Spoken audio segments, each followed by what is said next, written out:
Our final speaker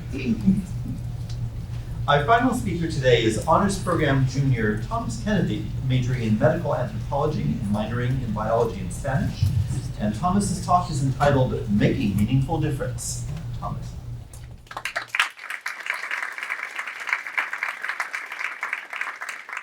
The secret to happiness is to face the fact that the world is horrible, horrible, horrible.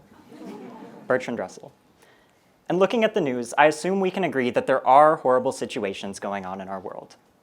Violent conflict, sickness, poverty, environmental decline. But looking at the community gathered in this room, I also assume we can say that there are parts of this world that are beautiful. Which raises the question, which would make us happier? To stay in this room, surrounded by friends, family, mentors, or to leave and attend to those parts of the world where suffering is a horrible fact. 2 months ago, my research partner, Dr. Huáscar Rodriguez, faced this exact question. He was in the United States for a conference and planned to visit Omaha on his last day before flying back home to the Dominican Republic. He was excited for a day of vacation with friends until he received a call from Maria, a community health worker in Batedos, where he provides free clinical services. One of the girls in the community had swelling across her entire body, shortness of breath, difficulty walking. Dr. Rodriguez saw the pictures and knew the situation was urgent. And so he faced a decision. Would he continue his vacation here in Omaha, spend a day walking around the old market and riverfront with friends, or would he leave and return to Batedos, a community marked by poverty, thick with the smoke of a landfill burning nearby? He canceled his flight to Omaha. Back into Batedos, he called an ambulance and rushed the girl to the nearest children's hospital, where staff refused to treat her. See, her parents grew up in Haiti, and although she was born in the Dominican Republic, she didn't have a birth certificate proving her citizenship. In the past, this missing document had meant multiple deportations, and now it could cost her her life. Running out of options, Dr. Rodriguez drove 3 hours to a hospital in a different city. He was friends with the hospital director, and they used a different girl's birth certificate to complete the admissions paperwork. She then spent 2 months in the hospital before making a recovery and returning home to Batedos. They still haven't found the cause of her condition, but Dr. Rodriguez's efforts are the reason she's alive today. He sacrificed his vacation to face a horrible set of circumstances and saved a life in the process. Reflecting on this decision, Dr. Rodriguez explains it's a calling. How can I say no to a child asking for help? When we face the fact that the world can be horrible, there is one beautiful consolation. Confronting suffering gives us the opportunity to help, the opportunity to make a meaningful difference. Okay, amazing. We can all make a difference. But what does that mean? Dr. Rodriguez clearly made a difference taking that girl to the hospital, but what about the rest of the community? The systems of poverty, immigration, and healthcare that caused this emergency in the first place exist to this day. Unless the structure of society changes, suffering will endure.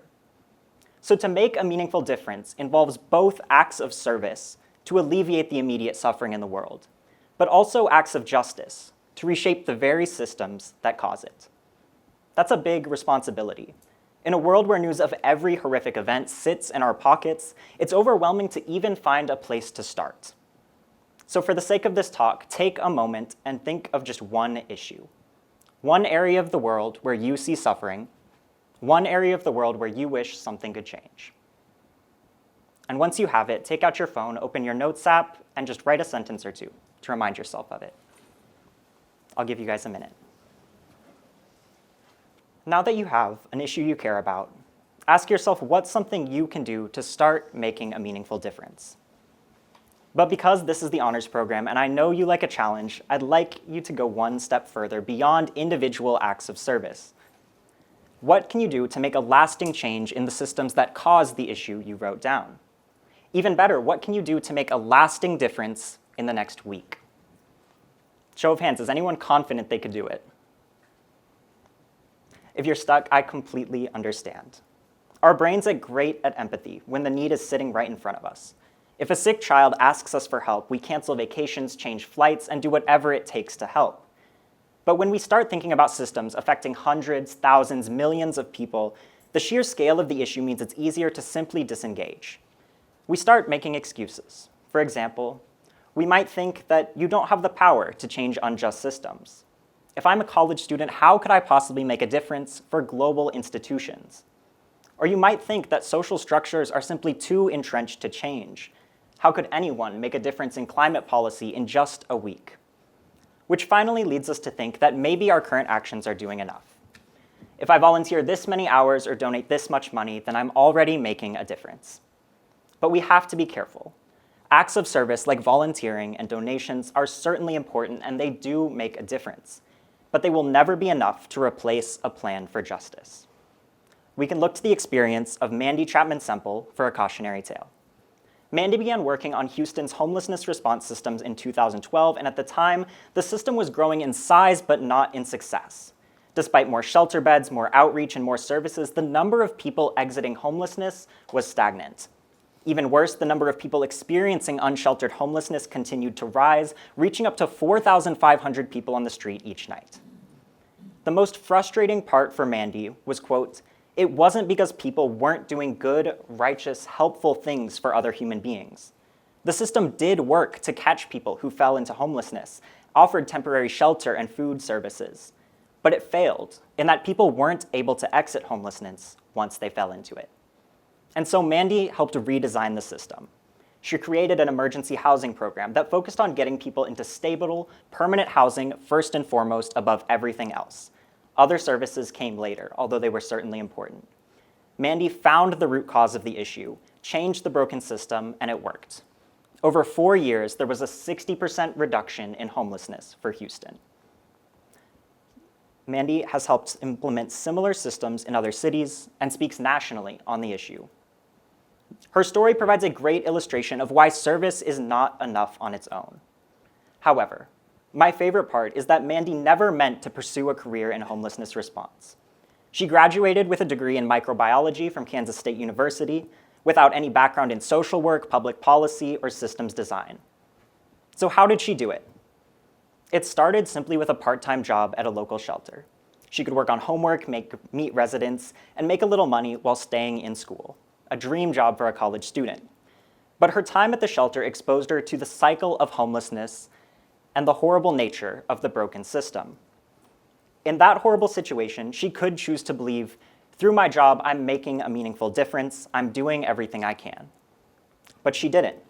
She instead chose to make a different judgment. Things are not working, and there has to be a better solution. But then comes the tricky part. As a young student working part-time, how could Mandy tell people that their work wasn't doing enough? She had no leadership role, no authority to change the system. Nothing she could do in the next week, let alone month, could start to make a noticeable change. So rather than start by trying to overhaul the system, Mandy's first step was to take it in and start by changing herself. She explains, quote, "I got to see it, and I got to feel it, and I got to observe the broken system. And what I came away with was this complete unwillingness to accept that this was as good as it gets." That time she spent learning, reflecting, and changing made a meaningful difference, even though no one at the time could see it. The attitudes and perspectives she gained at that shelter carried her to one day shape an entire city's homelessness response system and start working on the country's. Mandy has an amazing story and truly demonstrates that all of us can start somewhere to change the systems that are unjust in our world. But in a way, she had it relatively easy. Houston's mayor gave her full support to design a new system, and her efforts were supported by millions of dollars in COVID relief funding. But in today's polarized political climate, that kind of support is rare. No matter what side of the political aisle you stand on, there are hundreds of legislators in Washington, each of whom could seek to shut down efforts at change. So is it still possible to make a meaningful difference when a system is stacked against you? For this, I have one final story. Paul Farmer graduated with a degree in medical anthropology from Duke University. Before attending medical school, he traveled to Haiti because of a fascination with their culture and an eagerness to learn through relationships. During his stay, he volunteered time with a physician working in a rural community. And despite having no formal medical experience, Paul knew the system was broken. Reflecting on this experience, he described the clinic as having a line that was way out the door, a doctor with no lab, no resources, nothing. He would listen to complaints, wave the stethoscope like a magic wand, and refer people elsewhere. He essentially learned, quote, how to not do medicine. But like Mandy, Paul refused to believe that a better system was impossible. He knew the community needed a hospital, and so during his time in medical school, he would fly to Haiti on the weekends, bringing borrowed supplies and equipment from his clinical rotations. His passion helped inspire his fellow students, and upon their graduation, they were able to start working full-time on building a clinic, building a hospital in that community. But in their first year, 3 patients in the clinic died of tuberculosis, including one of Paul's close friends. And this was unacceptable, not just because the deaths were a tragedy, but because tuberculosis treatments had existed for years. No one should be dying from it. Trained medical professionals, some of Dr. Farmer's own colleagues, chose to blame the patients for the situation. They were superstitious, didn't take their medication, or a whole host of other reasons. But Paul chose to think about the system instead. The patients were too poor. They didn't have enough food to eat. The clinic was too far away. And so he devised a revolutionary model of accompaniment, where trained health workers from the community would help address patients' basic needs and ensure medication compliance. And it worked. They started treating tuberculosis with a 100% success rate. Dr. Farmer's work eventually led him to establish a similar program for a community in Peru, and at the time, Peru was considered to have one of the best tuberculosis treatment programs. But Paul noticed a disturbing trend. He began to encounter patients with multi-drug resistant tuberculosis. In the US, this was treatable and maybe wouldn't have been an issue, but the medications were expensive, ranging from $20,000 to $35,000 for treatment. Because of this cost, outside of the US or other developed nations, the World Health Organization itself had an official policy not to treat multi-drug resistant tuberculosis in the developing world.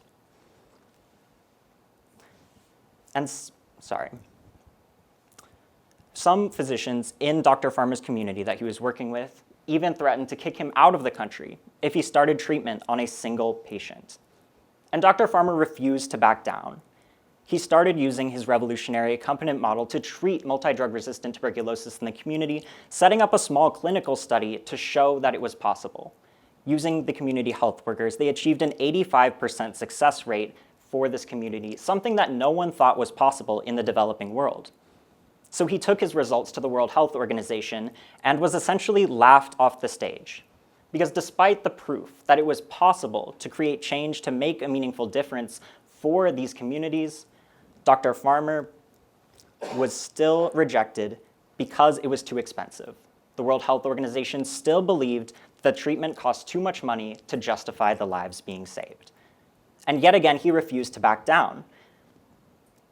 He kickstarted an effort to develop generic versions of MDR-TB medication, dramatically reducing costs. And eventually, these advocacy efforts shifted World Health Organization policy, and today, we have a multi-billion-dollar global fund to fight AIDS, tuberculosis, and malaria. So when we take a step back and ask how Dr. Farmer made a meaningful difference, it wasn't just because of the new policies, the new funding, the change in global institutions. The reason he made a difference was because of his commitment to action and advocacy, even in the face of failure, even in the face of no opportunity for meaningful change. With every failure, he renewed his efforts to make a difference, and one person at a time helped a generation of leaders understand that a new reality was possible for treatment of global health issues worldwide. So no matter how big the system, we have to imagine that change is possible. Every piece of advocacy, education, and research can help shift the narrative and lead to institutional change. So to close out this talk, I want you to return to the issue in your notes. You wrote that issue because it's something you care about. That issue is there because it's a real instance of suffering in this world that deserves to be addressed. And so in the next week, find a way to make a meaningful difference. Find ways to both reduce the suffering that exists and start working on to change the systems that cause it. And to help you out, I'll end with a simple formula.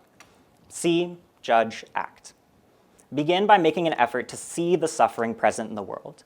You've already started in your notes, so keep it going. Take a moment each day this week to reflect on the broken systems in this world. Write a sentence or two, just to remember the suffering that you've seen or heard about each day. When you face the fact that the world can be horrible, you open the opportunity for service, just as Dr. Rodriguez does in Bate Dos. And next is to make a judgment. As you encounter suffering and begin to serve, End your efforts not with the question, I've made a difference, but what more can I do? What's next? Judge the world as Mandy Chapman Semple does and refuse to believe that systems cannot be changed. And finally, turn your judgments into action. But remember, they don't need to be flashy. Sometimes making a meaningful difference means taking the time to learn on your own or through conversations with the people around you. Oftentimes, actions will fail, but what truly makes a difference is the continued effort in the face of that failure. Paul Farmer's commitment to acting in the face of colleagues, community members, and the World Health Organization itself was what helped to revolutionize global health. So keep up this cycle of see, judge, act, and you will make a meaningful difference. Thank you.